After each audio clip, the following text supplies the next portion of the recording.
Hello आदाब सत श्री अकाल आप सबको मेरे यानी आपकी अपनी दिव्यानेजा की तरफ से।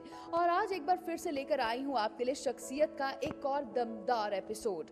क्योंकि दमदार इस वजह से क्योंकि हम जिस शख्सियत की आज बात करने वाले हैं, जिनसे आज हम आपको मिलवाने वाले हैं, उन्होंने हमारी चलने की राह को और भी आसान कर दिया है। कैसे, आइए आपको दिखाते हैं।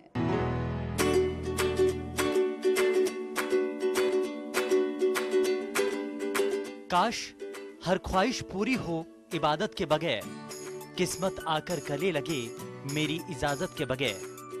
कुछ इसी सोच के साथ एक ऐसा सफर शुरू हुआ जिसे आज दुनिया टुडे फुटवियर ग्रुप के नाम से जानती है।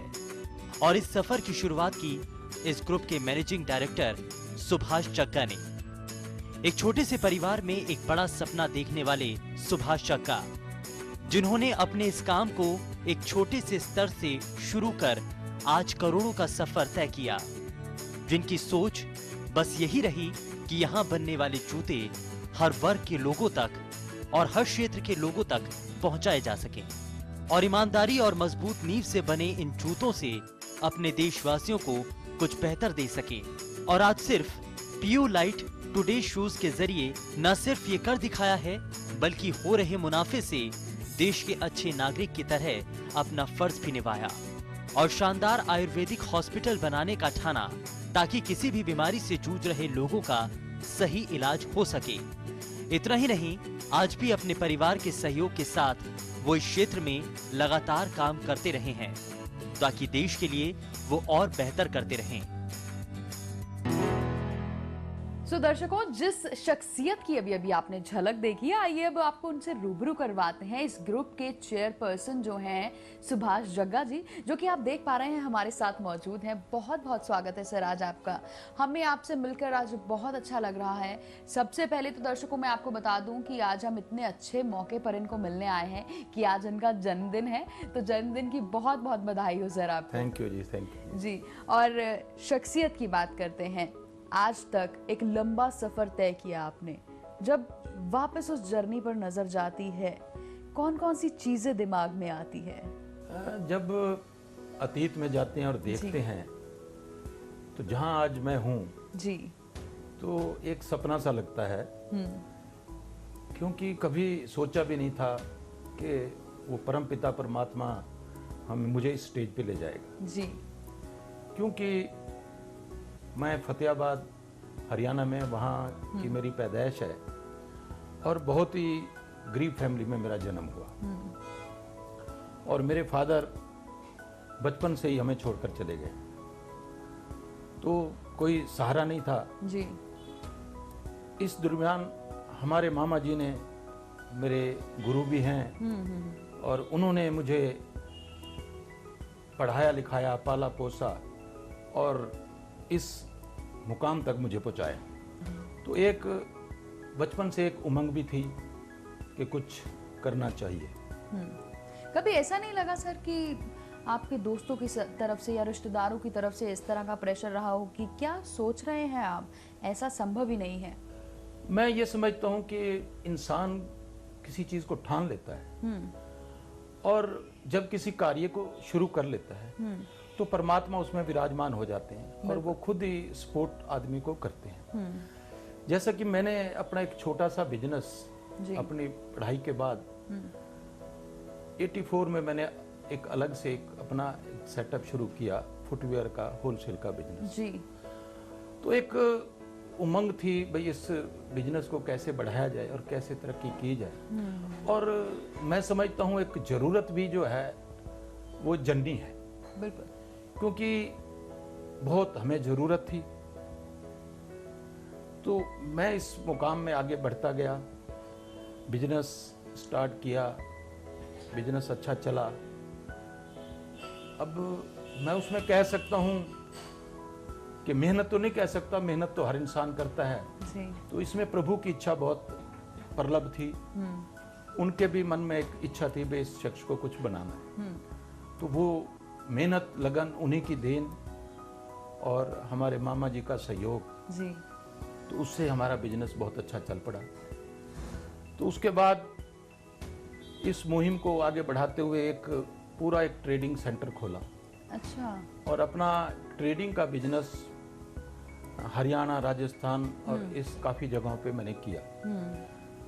तो जब ट्रेडिंग करते करते कुछ समय बाद एक उमंग आई कि हमें कुछ और आगे बढ़ना चाहिए और कुछ काम करना चाहिए। तो 96 में मैं दिल्ली आ गया। अच्छा। और यहाँ एक उमंग थी कि अपनी ब्रांडिंग खुद करनी चाहिए, अपने नाम, एक अपना नाम हो, अपनी पहचान हो। तो मैंने फुटवेयर की मैन्युफैक्चरिंग यहाँ 96-7 से शुरू की। तो इसका नाम टुडे फुटवेयर ही क्यों रखा गया? भाई एक नाम जब सोचा तो आज में जीते हैं, बिल्कुल तो इसलिए एक नाम आया भी टुडे क्यों ना रखा जाए। बिल्कुल। तो वो एक अच्छा भी लगा और उसने मतलब उससे हम तरक्की के रास्ते भी बढ़ते गए। बिल्कुल। 2006 में एक फुटवेयर पार्क बना। अच्छा। जिसमें हमारे एक मित्र गांधी जी ने, उनका काफी बड़ा रोल था। उन्होंने उस को शुरुआत हमने कराई, तो जिसमें 368 प्लॉट फुटवेयर को अलॉट किए गए जी। जिसमें फुटवेयर की इंडस्ट्री है। और आपको सुन के बड़ा अजीब लगेगा कि आज लगभग 400 यूनिट फुटवेयर के बहादुरगढ़ में चल रहे हैं। क्या बात है, इसे हम कह सकते हैं कि फुटवेयर की दुनिया के बादशाह आप बन गए हैं।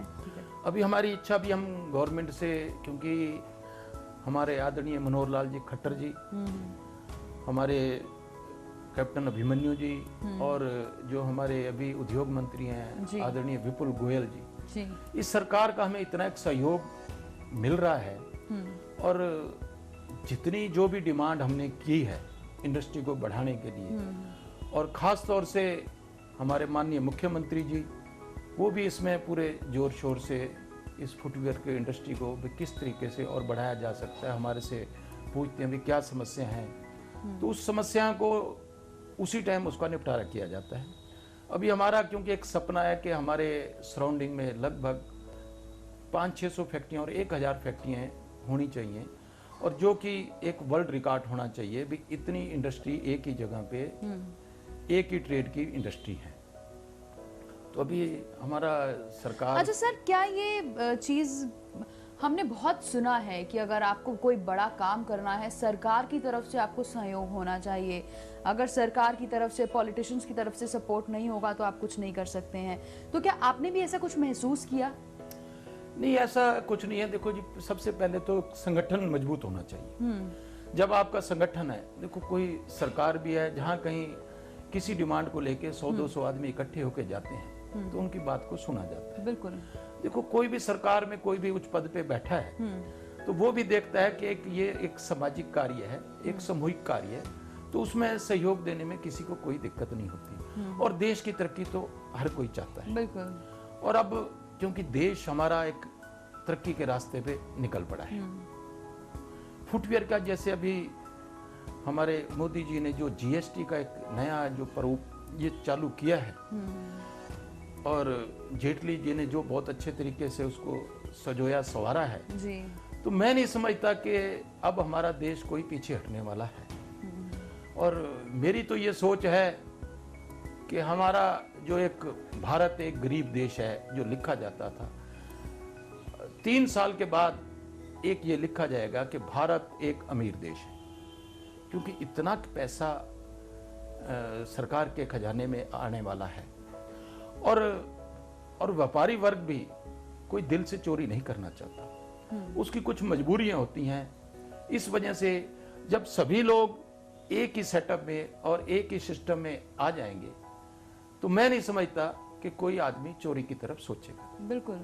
और हमारी फुटवेयर इंडस्ट्री ने तो एक प्रण लिया है सभी ने मिलके कि हम इस सिस्टम को अडॉप्ट करेंगे और इस सिस्टम से बाहर कहीं नहीं जाएंगे और रात को चैन की नींद सोएंगे। बिल्कुल हकीकत है ये।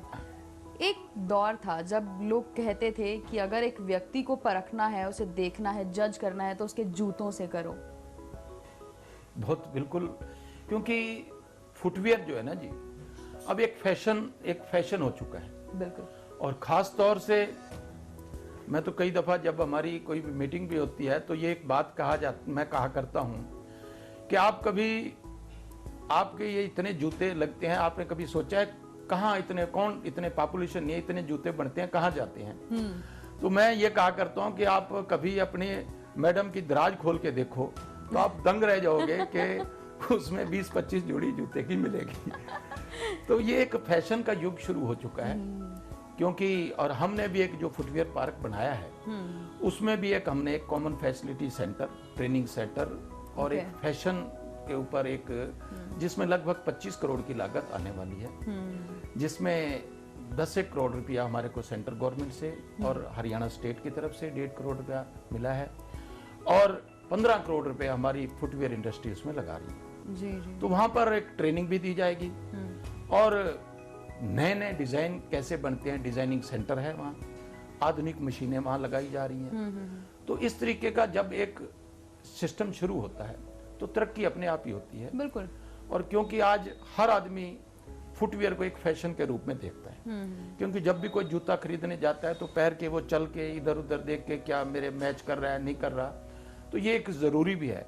और मैं तो समझता हूँ कि जूता एक नींव है इंसान की। बिल्कुल। जब नींव मजबूत होती है तो इमारत अपने आप मजबूत होती है। बिल्कुल। तो जूता जब मजबूत होगा, बढ़िया होगा, क्योंकि जूते में अगर थोड़ी सी भी कहीं दिक्कत है, कहीं गांठ है, तो वो आपको चलने नहीं देती। हकीकत है ये। तो इसलिए एक फुटवेयर एक नींव है इंसान की। बिल्कुल। किस उम्र से आपने काम करना शुरू कर दिया था? मैं छोटी उम्र से ही इस काम में लग गए थे, जैसे पढ़ाई के साथ साथ। अच्छा। हम क्योंकि हमारे मामा जी का एक बिस्कुट का एक बेकरी है, तो उस काम की ट्रेनिंग शुरू करी। अच्छा। तो मुझे लगा कि ये काम मुझे नहीं जच रहा था, तो मैंने एक दिन जिक्र किया कि मुझे ये नहीं जच रहा, तो एक उन्होंने कहा भी जो जचता है वो करो। तो हमने एक फुटवेयर इंडस्ट्री का इस फुटवेयर ट्रेडिंग की तरफ शुरू किया। तो इस काम में फिर बस एक लगन सी लग गई। जी। आपकी जिंदगी में महिलाओं का कितना सहयोग रहा है? चाहे वो आपकी माताजी हो, चाहे वो आपकी पत्नी हो, चाहे बेटी हो। ऐसा है जी, सहयोग के बगैर तो कोई भी इंसान तरक्की नहीं कर सकता, और सहयोग घर से ही शुरू होता है। बिल्कुल। और खास तौर से माता, जब आदमी बचपन से नींव जो है माता से पड़ती है। बिल्कुल। तो हमारी मदर ने भी बहुत मेहनत की, हमें पढ़ाया लिखाया और इस लायक बनाया, और जिंदगी में सिर्फ यही बताया कि मेहनत करके पैसा कमाना है, अगर तरक्की करनी है तो मेहनत के रास्ते चलो। तो आज उस माता की शिक्षा, और शादी के बाद, क्योंकि जब मैं बिजनेस में आया तो मेरी टूरिंग लाइफ काफ़ी थी। बिल्कुल। लगभग 15-15, 20-20 दिन टूर पे बाहर रहना पड़ता था। तो मैं अपनी अर्धांगिनी को भी धन्य करता हूँ कि उन्होंने पूरा सहयोग दिया और कभी कोई गिला मन में नहीं किया। जी। क्योंकि औरत तो चाहती है कि पति ज़्यादा बाहर ना रहे, क्योंकि मुझे एक जुनून था काम का, भी कुछ करना है। बिल्कुल। तो उसके लिए ये त्याग करना पड़ता था, और मैंने समझाया भी ये एक ज़रूरत है। जी। तो उन्होंने मुझे इस काम में पूरा सहयोग दिया। कभी ऐसा आपको लगा कि मैं अपने काम में इतना व्यस्त था, मैं अपने परिवार को समय नहीं दे पाया? हाँ, आज महसूस होता है, लेकिन क्योंकि मैडम ने बच्चों को, क्योंकि मेरे 3 बेटे हैं, उनको अच्छी शिक्षा और अच्छे संस्कार दिए। जी। और आज क्योंकि मैं अपने आप को फ्री महसूस करता हूँ, क्योंकि मेरे तीनों बेटे बिजनेस में मेरे साथ हैं। जी। और वही सब कुछ देखते हैं और बहुत अच्छे तरीके से देखते हैं। और मेरा तो ये मानना है कि अगर बच्चों को अच्छा आगे बिजनेस करने की उनके अगर लगन पैदा करनी है तो उनको फ्री छोड़ना होगा। बिल्कुल।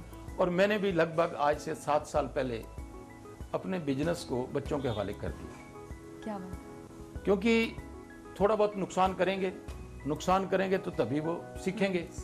जब हम उनकी उंगली पकड़ के चलते रहेंगे तो वो दौड़ना नहीं सीख सकते। बिल्कुल। तो इसलिए मेरा एक अनुभव रहा है कि मैंने बच्चों को फ्री कर दिया, भी आप खुद देखो, मेरी कोई कहीं राय की जरूरत हो तो मुझे बताओ, मेरे से राय लो, नहीं तो आप अपना बिजनेस खुद संभालो, लेन देन सब वो बच्चे खुद करते हैं, और अलग अलग उनकी ड्यूटी, अलग अलग उनके पास सेटअप है जी। तो वो बहुत अच्छी ग्रोथ कर रहे हैं इस इंडस्ट्री की। और मेरा क्योंकि एक इंसान के ऊपर एक समाज का कर्ज भी होता है, क्योंकि समाज ने हमें बहुत कुछ दिया है, तो हमें भी उस परमात्मा का धन्यवाद अगर समाज की सेवा करके कर सकते हैं। अच्छा, जब आपने सर अपनी सैलरी सबसे पहली बार या जो कमाई थी जो सबसे पहली बार देखी, हम इतने खुश होते हैं जब हमें पहली तनख्वाह हमारे हाथ में आती है, हमारा मन करता है कि हम वो पहली तनख्वाह का क्या करें, मंदिर में चढ़ाएं, किसी को दान करें, माता के हाथ में दे, पत्नी के हाथ में दे। आपने क्या किया था? तो मैंने अपनी पहली कमाई माता के हाथ में रखी जी। तो माता भी बहुत खुश हुई और उन्होंने आशीर्वाद दिया, और उनके आशीर्वाद का ही आज ये फल है जी। क्योंकि बुजुर्गों की सेवा, बड़ों का आशीर्वाद, बिल्कुल ये जब तक मिलता रहे, बिल्कुल। और तभी तो एक लगन, एक समाज के कामों में भी देखो इंसान स्वार्थी है जी। और मैं तो ये सोचता हूँ भी जो कार्य मैं कर रहा हूँ मैं अपने लिए कर रहा हूँ। जैसे अब इतना बड़ा सेटअप हमारा एक बहादुरगढ़ में बन गया, बिल्कुल। तो मैं ये सोचता हूँ भी अगर एक इतना बड़ा सेटअप बड़ा है तो प्रॉपर्टी के रेट या बिजनेस अगर बड़ा है तो मेरा भी तो साथ बड़ा है, और मेरे साथ अगर समाज का बड़ा है तो दोनों काम बढ़िया हो। बिल्कुल। तो इसलिए एक लगन है कि अब इस जहां हम रह रहे हैं उसके लिए कुछ किया जाए जी। समाज के लिए कुछ किया जाए, और बिजनेस तो बच्चे बहुत अच्छे तरीके से संभाल ही रहे हैं जी। तो उस जो प्रभु ने हमें जो जिंदगी दी है तो ये भी एक। सर, कितने रुपए की लागत से आपने ये काम शुरू किया था और आज के दौर में अगर हम देखें तो कितना डिफरेंस आ चुका है, कितना टर्नओवर है? अभी हमारा ग्रुप का मिला के 100 करोड़ से ऊपर है। ओके। और आगे मैं जो अब सिस्टम सब कुछ एक बन गया है तो हमारी फुटवेयर इंडस्ट्री में काफी स्कोप है, क्योंकि अब हमारा माल चाइना की टक्कर में बहुत अच्छा बिक रहा है। फुटवेयर इंडस्ट्री का काफी माल हमारा बाहर की कंट्रियों में जा रहा है। तो ये एक बहुत ही, क्योंकि जिस तरीके से सेंट्रल गवर्नमेंट और हरियाणा गवर्नमेंट हमें सहयोग दे रही है, क्योंकि फुटवेयर में ना जी मेन पावर की बहुत जरूरत है। बिल्कुल। तो ये एक बेरोजगारी को भी खत्म करेगी और देश की तरक्की में भी अहम भूमिका निभाएगी, ऐसा मेरा मानना है। चलिए सर, आपसे बातचीत करके बहुत अच्छा लगा हमें, लेकिन अभी हम आपके परिवार के सदस्यों से भी बातचीत जरूर करना चाहेंगे, तो आइए आपको ले चलते हैं उनकी तरफ भी।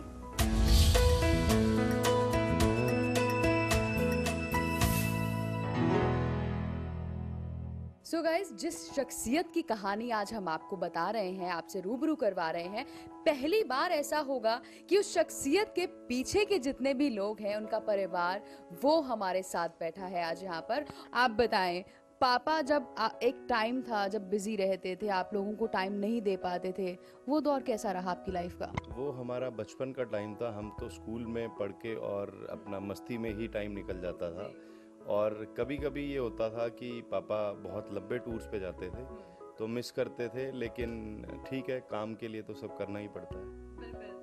आपसे जानना चाहेंगे हम, आपको ऐसी कौन सी चीज़ पापा ने सिखाई या ऐसी कौन सी चीज़ सीख दी जिससे कि बोला कि अगर आप आगे काम करना चाहते हैं तो ये चीज़ दिमाग में रखना, इससे आप सक्सेसफुल होंगे? उन्होंने यही बताया कि कोई भी चीज़ इम्पॉसिबल नहीं होती, आपका अगर हार्ड वर्क अच्छा है तो आप अचीव कर सकते हैं कुछ भी। और एक और सदस्य हमारे साथ हैं, उनके फैमिली के मेंबर, उनके बेटे हमारे साथ हैं, उनसे भी बातचीत करते हैं। हाय, आपसे हम ये जानना चाहेंगे कि पापा के स्ट्रगल में आप लोगों ने कितना साथ दिया? हमने उन्होंने जो सिखाया हमने उनको फॉलो किया, और जो उनके रास्ते पे जो कठिनाइयाँ हमने दूर करते हुए उनके साथ साथ चलते रहे। अच्छा, आप ये बताएं हमें कि एक परिवार का सहयोग कितना जरूरी है एक कामयाब व्यक्ति के पीछे? सबका जरूरी है। एक मेंबर एक उंगली कुछ नहीं कर सकती, मुट्ठी बंद हो तो सब कुछ हो सकता है। अच्छा, कभी ऐसा भी हुआ, चलो बिजनेस का काम तो वो संभाल लेते हैं, लेकिन घर में आके आपको बोला हो कि आज तुम बैठो, आज मैं खाना बनाता हूँ? ऐसा तो कभी नहीं हुआ। ऐसा कभी नहीं हुआ, उनको तो चाय बनानी भी नहीं आती। चलिए, ऐसा भी होता है। खैर, तो सर जाते जाते आप लोगों से कुछ कहना चाहेंगे? मैं यही कहना चाहता हूं कि अगर फैमिली एकजुट हो और मिल के अब सब किसी काम में भी लग जाएं तो वो पूरा होता है। जब मैं इस बिजनेस की मुहिम में शुरू हुआ था तो एक शायर की कुछ पंक्तियां मेरे हाथ लगी थी, वो मैं दर्शकों से शेयर करना चाहूंगा। काम करो ऐसा कि पहचान बन जाए, काम करो ऐसा कि पहचान बन जाए, हर कदम चलो ऐसा कि निशान बन जाए, यूं तो सब लोग जिंदगी जीते हैं, काम ऐसा करो कि पूरे देश में मिसाल बन जाए। क्या बात है सर, वाकई में ही ये एक मिसाल ही है। और आपने जिस शख्सियत को आज हमारे इस एपिसोड में देखा, हमें भी उनसे मिलकर बहुत अच्छा लगा। और जाते जाते एक बार फिर से सर आपको बहुत बहुत बधाई हो आपके जन्मदिन की। फिलहाल हमें दीजिए इजाजत, नमस्कार।